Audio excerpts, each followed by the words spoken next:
ఇంకోటి లేదు. నీ ఉనికిని నువ్వే గుర్తించలేకపోవటం, నీ అస్తిత్వాన్ని నువ్వే విస్మరించటం.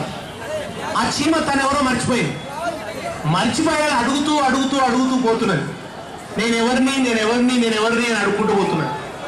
దానికి ఎక్కడా సంతృప్తికరమైన సమాధానం దొరకలే.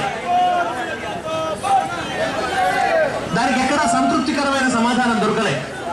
అది అడుగుతూ అడుగుతూ అడుగుతూ పోయి ఒక బ్రాహ్మణ చీమని అడిగింది, నేనెవరిని అని.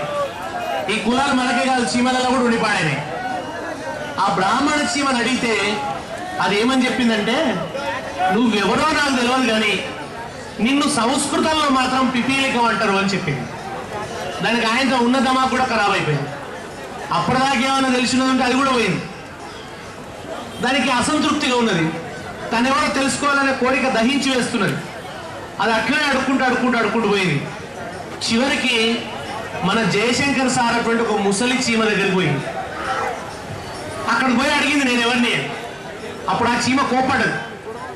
ఆ వృద్ధ చీమ, అనుభవంతో పండిపోయిన చీమ, లోకాన్ని అర్థం చేసుకున్న చీమ, సమాజాన్ని, దాని పునాదిని, సమాజంలో ఉండే ఆ సమాజ చలనాన్ని, దాని సూత్రాల్ని అర్థం చేసుకున్నటువంటి చీమ ఏమన్నదంటే, నువ్వెవరో నువ్వు మర్చిపోతే ఎట్లా?